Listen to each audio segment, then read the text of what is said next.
Hello and welcome to Flaunt. Find your sparkle and create a life you love after infidelity or betrayal. I'm Lord Cheadle, and today we are going to talk about two very important things. We are going to talk about holiday burnout, especially when you're going through infidelity and betrayal, followed by relationship burnout. So, the common denominator, the common thread is definitely burnout and the sense of burnout that we all experience, that all humans experience. But when we are going through something difficult, that sense of burnout feels different. It becomes like too exhausted to function, too exhausted to care. And then it goes into resentment, cynicism, feelings like this is not fair. And while it is not fair, the position you were in is not fair. And it's normal to identify that because it's a correct thing that happened to you. We can also become trapped in that negative story that this is unfair, that this is awful, and it can deplete us. And there's a fine line between truth telling and saying it like it is and allowing ourselves to be sucked into and taken hostage by the negative. And that's one of the reasons that I started doing the work that I do. This is one of the reasons that I started the podcast, that I started coaching women in all phases of betrayal recovery. Because when I was going through it, it seemed like my options were I could get sucked into some really negative communities that just wanted everybody to vent and yell and bash their partners and say how awful it was and how men are horrible and how cheaters are horrible. And even though that felt good for a while, I didn't want to live there. I didn't want to live in that hate-filled space. Like, it's one thing to get some things out and to vent, but if you stay there for too long, pretty soon it's like, oh, men are cheaters and nobody ever changes, and this is just awful, and I can't trust anybody. And I didn't want to live there. That's not who I was, and it didn't bring me joy. It didn't bring me empowerment. It wore me down. Another space that I found out there was the therapy space. And I've done therapy. I love therapy. There's great things about therapy. And therapy is a slow roll. It's a long-term thing. You don't just have a couple of sessions with the therapist, fall in love with your inner child, figure everything out, unpack your entire childhood, get clarity over your partner's past, and just be like, yep, and I'm great, and I'm moving on. Therapy is a slow roll, and I deserved better. And you deserve better too. You deserve to have some clarity. You deserve a narrative around this. You deserve to feel better as soon as possible. Now, speaking of feeling better, that was the other thing that I found out there that was a no-go for me. I I am positive and I am forward leaning, but I also don't believe in bypassing it. I don't believe in a spiritual bypass. I don't believe that we can sugarcoat this. I believe that if you're anything like me, and I think that you are, there's a lot of things in our past that we rolled over. It's not that well, maybe we buried our head in the sand. There were some things I'm sure I know, not I'm sure, I know I buried my head in the sand on a few things. But there were also things where it would be like, oh my God, I have kids, I have a family, I have a life, I have obligations. I know there's a problem, but I can't stop and deal with it right now. Just move on. We've got to move on. We've got to get to dinner. We have family coming over. We've got whatever it is. And that's really common. We do have to squash things down. There's things that happen at work. There's things that happen in our personal lives. Most of us don't have the luxury to be like, oh, something is coming up in my marriage or with myself. So I'm just going to instantly take time off of work and I have a safe space for my kids to go. And we're just going to address it right here, right now. That's not realistic. But after year, thing after thing of kind of rolling over, not addressing, not dealing with it, it leads to a situation where affairs are more likely to happen. And then when you find out about the affair and everything blows up, it's an opportunity to start dealing with all of those things that you didn't deal with along the way. And there are some people out there that are like, the past isn't the past. Yes, it is. And we can't put the past in the past until we understand the past. So it's that tension between, do I need some therapy? Probably everybody on the planet could use some therapy, but it doesn't make you feel better fast. Usually most people don't leave their therapist's office being like, oh, I am so happy and I'm so clear. Usually couples leave their marriage counselor, usually individuals leave their session with a lot, with a sense of heaviness, with a lot to ponder, a lot to process. And that's good and that's normal. But at the same time, how are you going to stay positive? And what are the skills and tools and resources that you're going to do to feel better fast right now that is not burying your head in the sand? How are you going to get through this doing the hard work while feeling good at the same time? So that's why I created this. The other reason was, oh my gosh, there are so many old white men out there doing the work. And I'm sorry, but being a woman is different. We have different societal expectations placed on us. We have different belief systems. And I needed a woman. I needed a woman who understood, who had that lived experience, who had also been through infidelity and was on the other side in a place that I wanted to be too. So that's why I created this. There was nothing sufficient out there for me. So with that said, let's talk about this in terms of burnout. That's a lot. You're dealing with the past, you're dealing with the present, and you're dealing with the future. And you're dealing with tough, deep emotional things.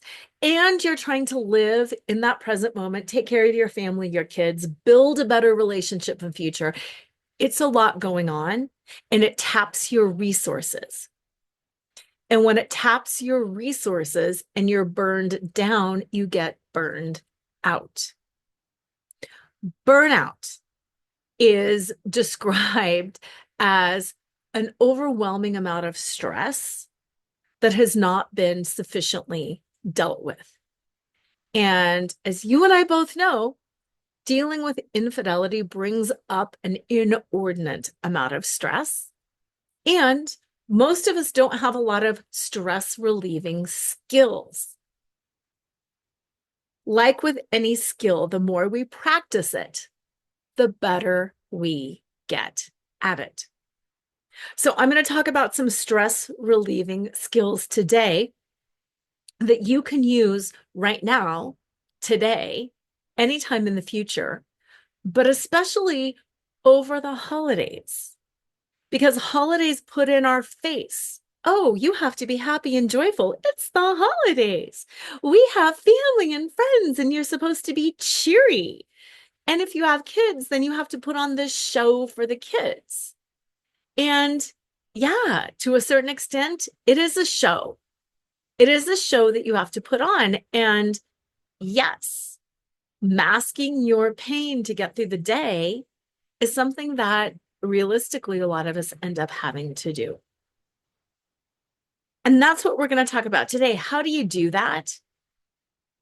How do you do what you're supposed to do to take care of your kids, to get through all of these happy times, while at the same time making room for yourself? Making room for your grief, for your pain, for your burnout, for your exhaustion, for your stress. And then we're going to roll that into a sense of relationship burnout. Okay, so we started with the definition of burnout. Too much stress that has been unsuccessfully managed. When you have too much of something, you have a couple of different ways to alleviate that stress. Either lower the stress level or increase your level of skills to deal with that. So that's the first question. Can you lower the amount of stress that you're under? Number one, can you lower the amount of stress that you are under?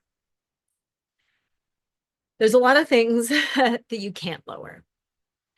You probably can't just walk away from work, but do you have some vacation time? Do you have some flex time options? Is there anything that you can do to alleviate some of that stress?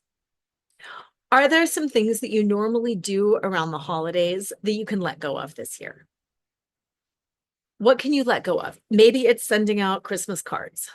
Maybe instead of making the whole dinner, can you do takeout? Unless you enjoy cooking. What are some of the things that you can unload? Can you ask somebody else to wrap the gifts for you? Can you hire it done? If you've got younger kids at home, can you hire a babysitter so you have more availability to just like go shop and do things on yourself by yourself and not be stressed about it? Are there some functions that you can say no to? If going to a party fills you up, then by all means go. But if you're like, every year I dread the neighborhood cookie exchange, don't go this year. Lower the amounts of stress. If you and your partner are working things out and it's helpful to keep having your weekly meetings or your daily check-ins or whatever it is, do it. But if you're like, it's so exhausting to have our weekly conversation through the holidays, don't. Just don't have it. It's okay. And when I talk about holidays, because I know Thanksgiving is behind us, Christmas, all these things are kind of behind us, we're in the middle of. I'm talking about any holiday going forward too. This applies to Valentine's Day. This applies to kids graduating. This applies to weddings. This applies to birthdays. This applies to all big family events. This applies to anything, any kind of holiday, any kind of event. Number one, how can I lower the level of stress that I'm under? And if you're one of those people like me who's like, I just can't, you have no idea what I've got going on, I do want to lean in and challenge you a little bit because I know there is something you can let go of. You might not want to let go of it. You might not want to let go of the beautiful family portrait. You might not want to let go of the amazing Christmas table spread. You might not want to let go of the annual New Year's party, but you can. And if you choose to keep it, I want you to choose to keep it from a place of empowerment, from a place of, I don't have to do this. I want to do it. And if you don't want to do it, and if you're feeling obligated, have that conversation with yourself, have that dialogue with yourself. Because why are you letting yourself down? Why aren't you standing up for you? And you might be saying, but my kids rely on it and the neighbors love it and my family. Okay. You're in a really tender time right now. If not now, when? If you are unwilling to have your own back in this moment, are you ever going to be willing to have your own back? What's it going to take? How much worse does it have to get before you hold yourself, before you honor yourself, before you value your sanity? This is a tough one for me because as a chronic perfectionist and overachiever, I almost took sick pride in being like, but I can do it anyway. I really don't feel like it, but I can do it. And I can do it with a smile on my face. And it took some time to start unwinding from that. And it's something I still find myself leaning into. But now I am to the place that, you know what? I value myself more. I value my sanity more. I respect my time and myself more than to give away too much of myself, than to give more than I have to give. And I've dropped the ball on a lot of things and I've let a lot of things go, and it hurts at first. But then the sense of freedom that you get, the sense of joy, and the sense of strength and worth that you get is almost overwhelming. And that's what I really encourage you to lean into, not only now, but in the future as well. Now, number two, once you've decreased the amount of stress, the second thing you can do is increase your stress tolerance, increase your resilience, increase the number of tools and tactics and skills that you have to manage stress. So let's talk about 3 of those things. My program for women who have recently found out about the infidelity is called Starting Strong, because it helps you start off on the right foot. It shows you, here's the roadmap. Here are the things to do. Here are the mistakes to avoid. Here are the skills and tools that you will need to find peace in these moments. And there's 3 of them. The first one is using journaling. And if you're a journaler, you might be like, yay, I love journaling. And if you're not, you might be, I hate journaling. Either way, here's why it's important. You're writing something down, you're memorializing something, you're getting it out of your body and you're concretizing it on paper.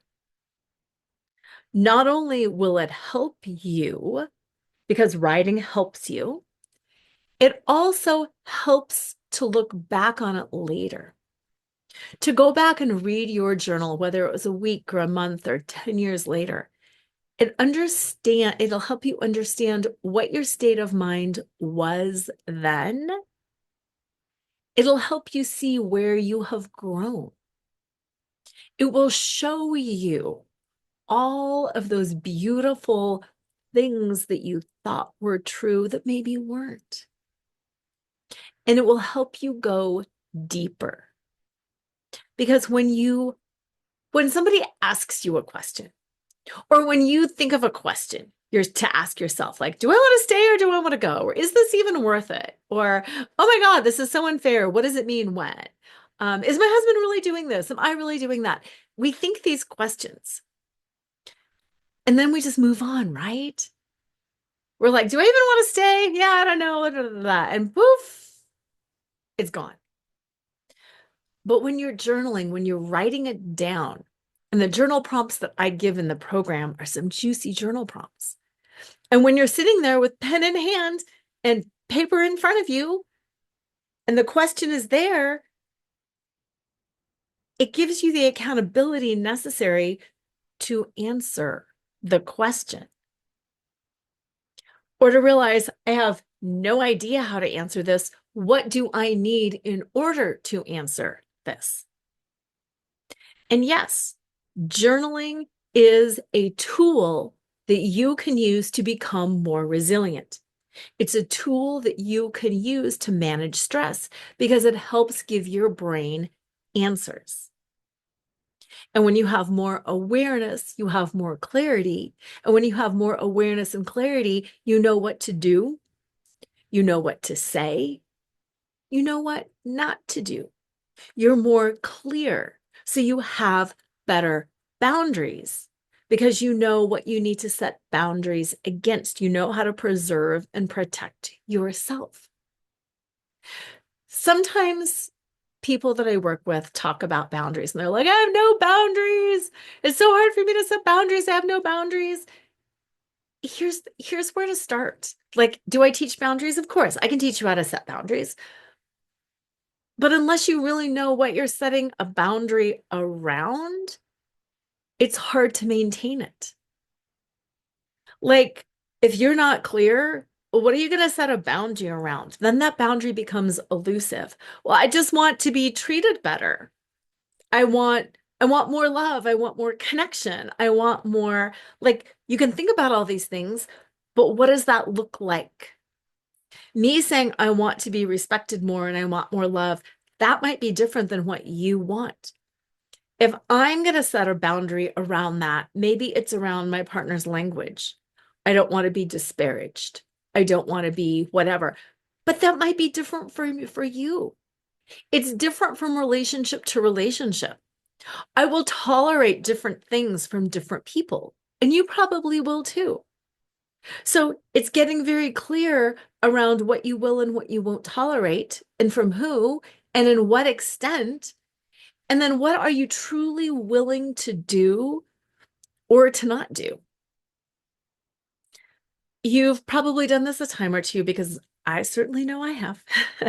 You can't talk to me that way. I'm not going to put up with that. And then you just roll into the rest of the week or the rest of the day or whatever. Oh, the fight's over. But what have you done about it? And then that fight happens again later. And then I told you couldn't talk to me like that. But what action did you take to change it? What boundary did you put around it? What steps did you take to truly preserve and protect yourself? And then we look back on it and we're like, oh, wow, I think I kind of had an abusive relationship there. And I think it went on for 15 years. And what did I just teach my kids? What did I just teach my kids to put up with?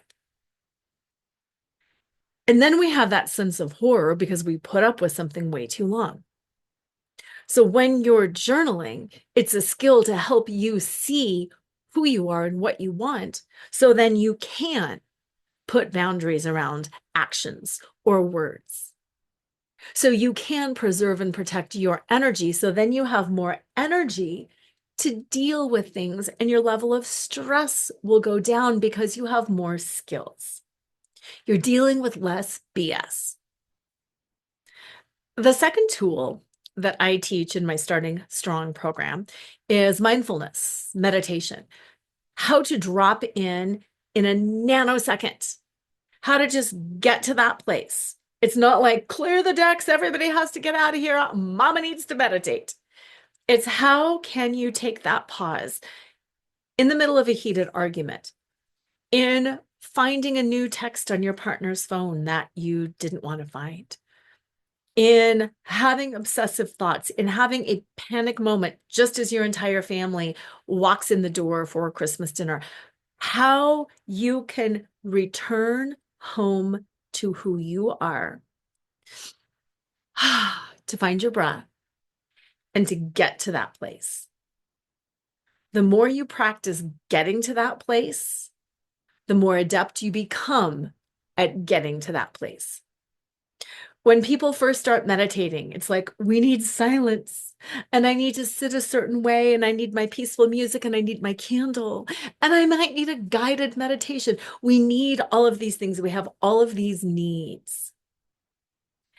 And as we become more adept at meditation and mindfulness, those external needs start falling away. I can meditate in the most noisy environment. I can find my meditative space while being yelled at, while being pushed around, while being busy, because I am adept at mindfulness and meditation, and you can too. And what that does is it gives you access to the conscious portion of your brain. When humans are stressed, humans go into a state of fight, flight, freeze, or fawn. Fight is getting aggressive. Somebody says something, you're going to take it on. You're going to respond. That's not what I said. That's not what I meant. That's not what you did. I put up with this. And why didn't you do this? And if you hadn't have cheated, no, you got us here, not me. That's fight. Flight, ignoring it, not letting it bug me. And sometimes people think flight is like this elevated, spiritually conscious place. Not necessarily. Flight is like, avoiding. Flight is what I did early on in my relationship, like I was talking about earlier, things get busy. I can't deal with it right now. I've got to get dinner on the table. I've got to get the kids to piano and soccer. I've got all these things going on for work. We've got my parents are coming over. I've got a trip to plan, whatever it is. I can't deal with this now. That's flight. I can't deal with this now. That's flight. Running away from our problems. Freeze. Well, also flight can also be, I just want to say, drinking. Drinking can be flight. Binge watching things on TV, scrolling on our phone. It's like, yeah, I'm not gonna, not involved, not involved, not involved. Freeze is similar to flight, but it's you're stopped. It's that stonewall. It's like, I'm out of here. Totally frozen, no skills, no ability. Stopped. And then fawning, this was a big one for me too. I'll just make it better for everybody. I'll just show him how perfect I am. I'll just do a better job. I'll just look better, act better, think better, create better. I'll just take care of everybody else. I'm going to start taking better care of the kids. I'm going to do better things with the house. I'm going to show up more at work and I'm going to excel at work and I'm going to be the best one there. It's performing. Fawning is performing. You're so amazing. I'm going to do all these things for you and I'm going to tell you how great you are. And I'm abandoning my own needs in the process because I'm making everything all about you. Those are trauma states, all of those. Those are what happens when we get overloaded. When do we get overloaded? When we're stressed out. When we're stressed out, we go into overload, we go into fight, flight, freeze, or fawn, and we move out of the prefrontal cortex, which is the rational, reasonable thinking portion of our brain where we can make really good decisions, and we go way back here, way back into the reptilian brain. We go way back into the survival portion of our brain that reacts and that searches constantly for threats. It's constantly scanning the environment, asking, am I safe? Am I safe? Am I safe? Am I safe? Am I safe? Ah, threat. Ah, threat. Ah, threat. Chances are your partner might have been defensive when discussing the infidelity. Chances are you might have been defensive discussing the infidelity. When somebody is defensive, they are in the survival portion of their brain, and their brain is saying, threat, threat, threat, keep myself safe, keep myself safe, keep myself safe. Which is really great if a saber-toothed tiger is legitimately chasing you and you need to outrun it. But it is not a relational portion of your brain. The survival portion of the brain does not care about relationships. It does not care about relationships. It cares about physical survival. So when you're back here, that's the times that you say things that you look back on and you're like, dang, that was mean. That was a low blow. Whether you're doing it or somebody else is doing it, unless they're a psychopath and they're just literally saying really low blows, usually it's when our thinking portion has been hijacked and we're back in the reptilian portion of our brain that those low blows start coming out. If we want to preserve the relationship, if we want to preserve our sanity, the best thing we can do is learn tools to get us back out of the survival portion of our brain and move it into the prefrontal cortex so we can be rational, so we can be reasonable, and so we can be relational. And that's where meditation and mindfulness helps. That's what I was talking about. When you can be the observer in your own life instead of the participant, when you can pull back and observe the interaction, pull back and observe the sensations in your body, pull back and observe what your partner is doing.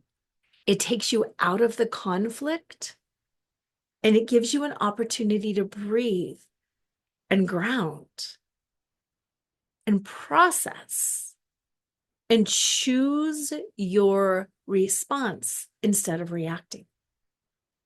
So journaling is the tool that will help you figure out what you want to set healthy boundaries, and to give you an understanding of what's happening.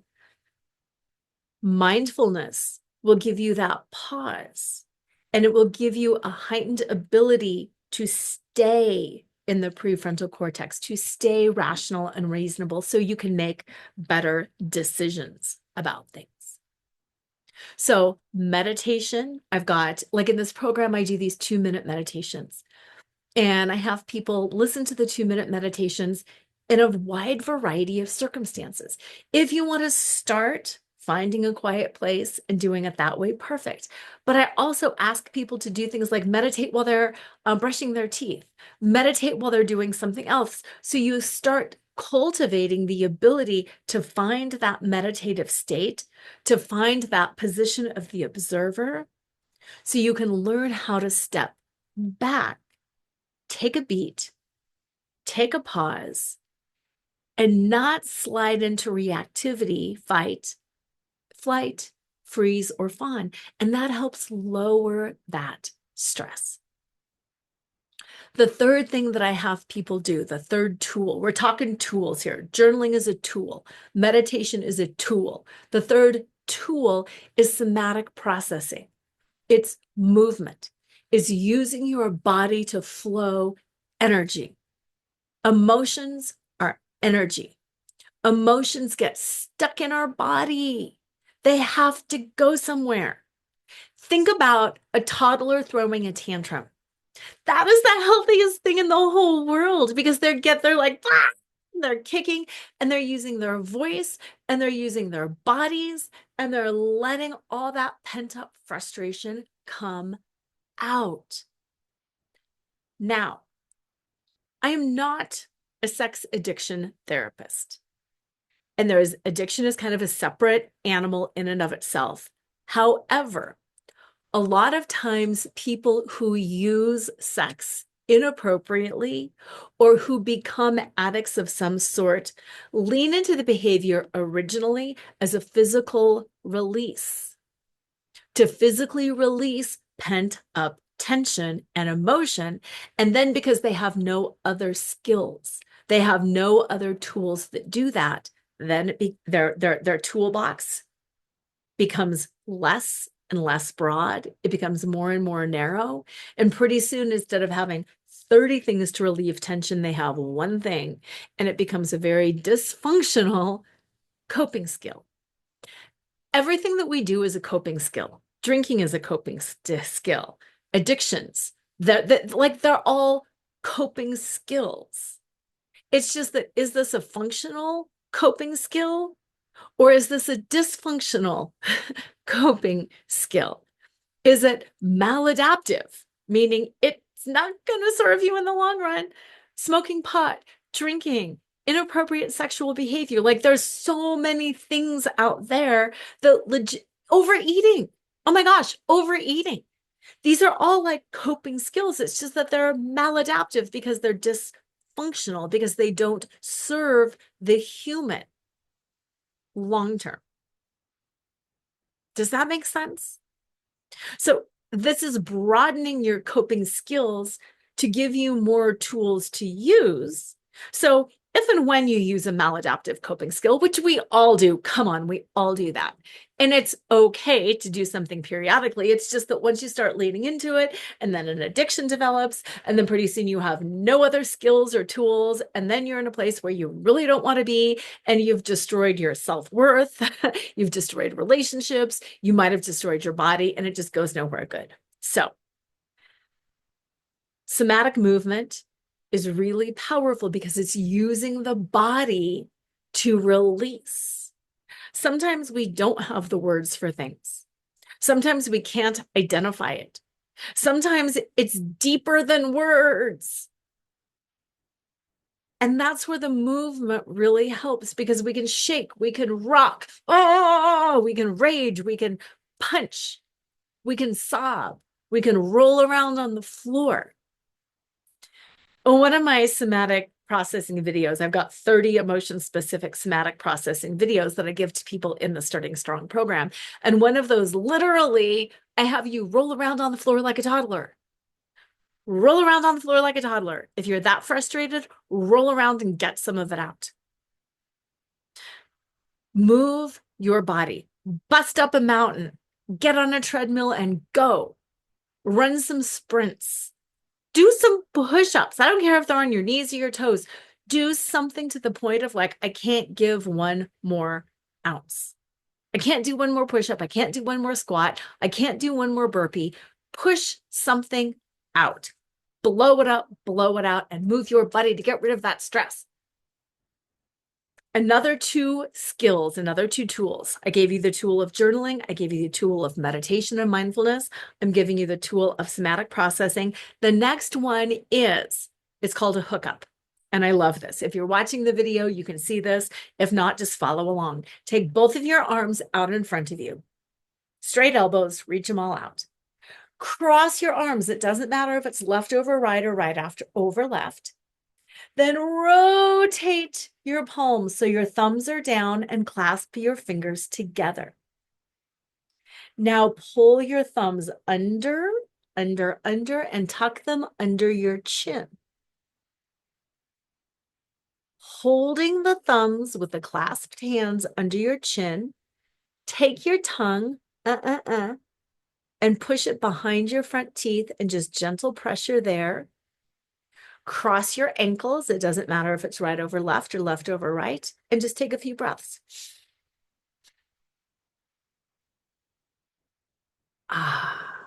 You have just hooked up left and right brain, and that's going to help. Another great one, take your hands, put them behind your head. You know, like when you interlace your finger and you lean your head in your hands and you're like, do that. And then take your fingers and just start massaging at the base of the skull. You can massage the neck, you can massage kind of sideways to the ears, you can massage up and down, but you're just getting the base of the skull, and there's that soft space in the middle where the spinal cord comes up. Rub in there, and I want you to just keep rubbing until your breath deepens, until you get that sensation where it's like, and you just take a deep breath. That is calming and resetting that vagus nerve. So just rub gently there. Those are two hands-on energetic tools that will help reset your body's energy. The third energetic tool is take your hand and hold the bottom of the foot. Left hand to right foot, and then right foot to left hand. This has been described as like putting your batteries in right. You know how if you have the positive polarity in at the negative polarity, if you have the polarity and the batteries reversed, it doesn't work. This is a way to clear and manage your own energetic polarity. So left foot, right hand, just rub the bottom of that foot, just a few breaths. And then switch and go to the other side. Right foot, left hand, hold the bottom of the foot, rub it. Those are just some energetic tools that shifts your body's flow of energy. So those are, you just have a variety of tools: journaling, meditation, somatic movement, the hookup, the hands behind your head, and the crossing the foot and the ankle. Those are some tools. Practice them to relieve your stress. When you relieve your stress, it's going to help you manage that sense of holiday burnout, holiday overwhelm. Now, the other kind of burnout that I really wanted to talk about is relationship burnout. Because relationship burnout is real. You have probably put a lot into this, especially after D-Day. All of a sudden, when the bomb goes off, there's a lot of work to be done. And it's common for people to hit burnout. So burnout is that sense of, I just don't want to go forward anymore. I can't give anything else. Just like with holiday burnout, number one, how can you decrease the stress? And then number two, how can you increase the skills so you can manage the stress? But it's a little bit different when it comes to relationships, and here's why. you've got another person right there who is also ebbing and flowing and going through their own sense of, I'm burned out dealing with this. And let me tell you, let me just be brutally honest. The betrayer goes through this too. Even though, yes, they chose this, it's their actions, they too go through burnout because they too are having to self-reflect and figure out, why the heck did I do this? Why the heck did I put my whole family at risk? Why did I do this to myself? How did I get another person or people involved? They have a lot to deal with. They have a lot to process. And that level of stress, that level of intensity also can become too much. And when it becomes too much, what is burnout? It's that sense of cynicism. It's that sense of overwhelm. It's that sense of, I don't want to do this. This is not even worth it to me. And if your partner's in that state and you want to work in the marriage and they're like in a burnout state, they're going to go into fight. They're going to go into flight. They're going to go into freeze, or they're going to go into fawn. And sometimes people are like, it's so awesome. My husband is doing everything. He's totally making me his queen. Okay. Are they in a state of fawn, or are they really shifting? And what is your job to manage their emotional state? What is their job to manage your emotional state? When you're in a relationship and you love and you care about each other, yes, you can lean in to help each other, but where does that become codependent? Where does it become unhealthy? And I really wish there was a clear, bright line that could define that. And unfortunately, there's not. But let me tell you this.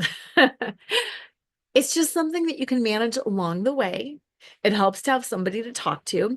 And if you always go back to some of the journaling, you can ask yourself, does this feel healthy to me?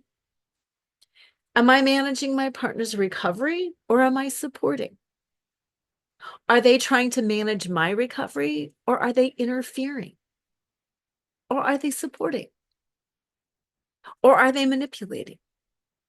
When you journal, you can ask yourself some of those questions and get answers.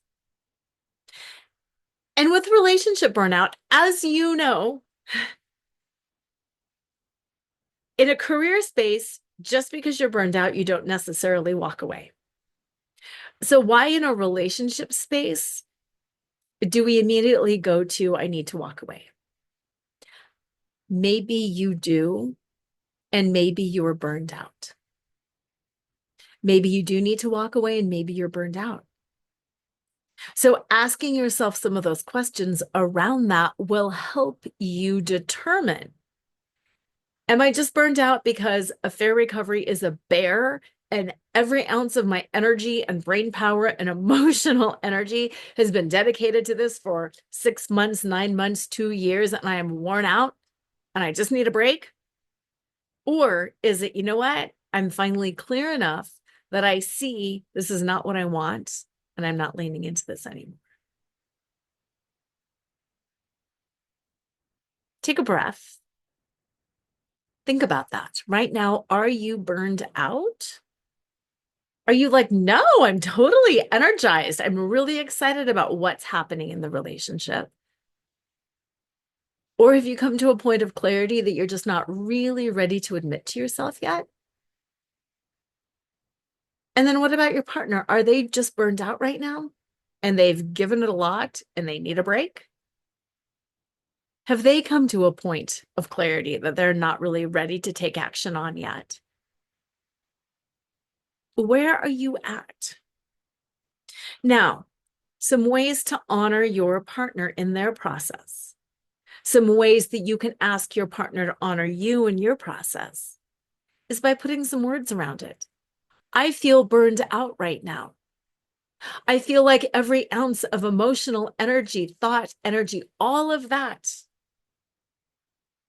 has been poured out of me, and I need some time to regroup and reground. I think we need to stop doing therapy for a month or two. Stop talking about this for a month or two. Just lean into some normal behaviors for a month or two. Can we schedule a date where we can get back to each other? Let's just pause everything for a month.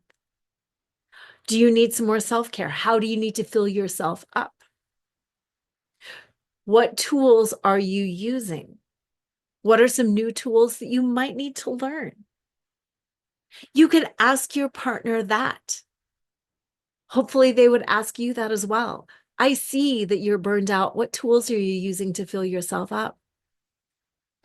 I see that you're drinking more than usual right now. I see that you're binge eating right now. Looking at the credit card, I see that there's been a lot of retail therapy happening right now. What are some other things that you could do or that I could do that might be more fulfilling? Is there anything we could do together that would nourish both of us? A walk, a date night, a movie, cooking dinner together. What are some things that we can do, that I can do, that you can do that will help bring that level of stress down? And hopefully, those are all practical things that you can use right now to assess whether it's holiday burnout, whether it's relationship burnout, but you can assess, where am I? Am I burned out? Yes or no? Have I made a realization that I'm just not ready to deal with? Yes or no? How can I decrease the level of stress? And how can I build up my tools so I can better manage things along the way? Now we're going to get into some more good stuff that will help support you around all of that. Eek, I'm so excited to talk about it. Did you know that on January 21st, my second book is being released? I know, right? This book, and you get it for free. If you're lucky, you get it for free. If not, you can get it for 99 cents, or you can pay the full price for the paperback, whatever works for you, depending on when you hear this and when you listen. Anywho, the book is called It's Not Burnout, It's Betrayal. 5 Steps to Fuel Up and Thrive. And this book is focused on a few things. It's focusing on differentiating between burnout and betrayal because they are different. Burnout is different than betrayal. A lot of the symptoms are similar, but when you're feeling burned out, it's a different body sensation than when you are feeling betrayed. You have been betrayed. Let's start there. You have been betrayed, and you can also get burned out. So how are you going to manage that burnout so you can then manage the betrayal? Because one of the reasons that people stop betrayal recovery is because they hit a point of burnout. And then they burn out, and then they don't fully heal, and then they wonder why they're not fully healing. If you go to burnout-or-betrayal.com, you can download the top 3 ways you betray yourself every day and how to stop. And you will be put on my list. This list is the list that I will send out the day I am releasing this book for free. So you will be able to download it for free. Burnout-or-betrayal.com. You will be able to download my new book, It's Not Burnout, It's Betrayal, for free. The book is focused on all kinds of burnout, corporate burnout, workplace burnout.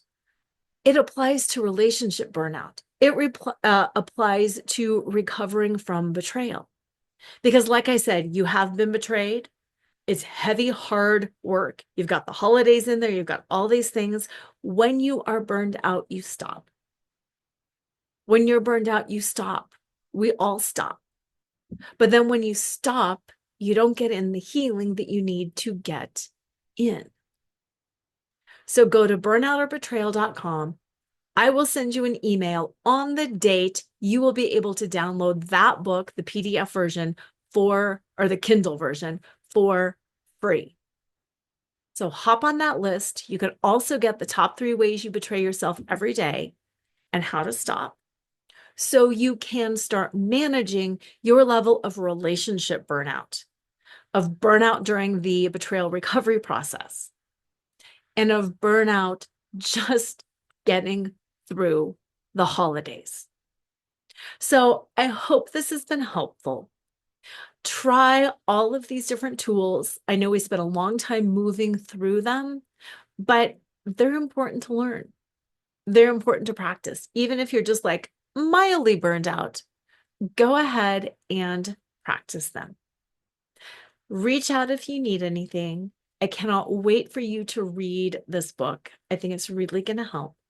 Have an amazing week. And as usual, always remember to flaunt exactly who you are, because who you are is always more than enough. I want to talk a little bit about an exciting thing that's happening. The exciting thing that's happening soon is my second book. It's not Burnout, it's Betrayal, is coming out on January 21st. This book will help you differentiate between burnout and betrayal, and it gives you 5 tools to help you fuel up and manage that burnout. Because burnout is real, betrayal is real, the holidays are real, life is real. There's all of these things that we are being tasked to do. And when we burn out, it depletes our energy, and we don't have energy to move forward and to take care of the things that are important to us, to take care of the things that we want to take care of. So if you go to burnout-or-betrayal.com, you can download the top 3 ways we betray ourselves every day and how to stop. But most importantly, when you go to that website, burnout-or-betrayal.com, and sign up, I will send you an email that will give you free access to this entire book. I will let you know what day you can hop on Amazon and you can download it for free. And this book will give you 5 tools to understand if it's burnout or a sense of betrayal, and to manage that sense of burnout so you will have the energy to continue on in your betrayal recovery journey. So you will have the energy to move through the holidays. So you will have the energy to show up strong for your family, at work, and for yourself, so you can learn how to manage your burnout more effectively and efficiently by getting to the root cause and addressing that. So burnout-or-betrayal.com, and I will see you next week. Bye.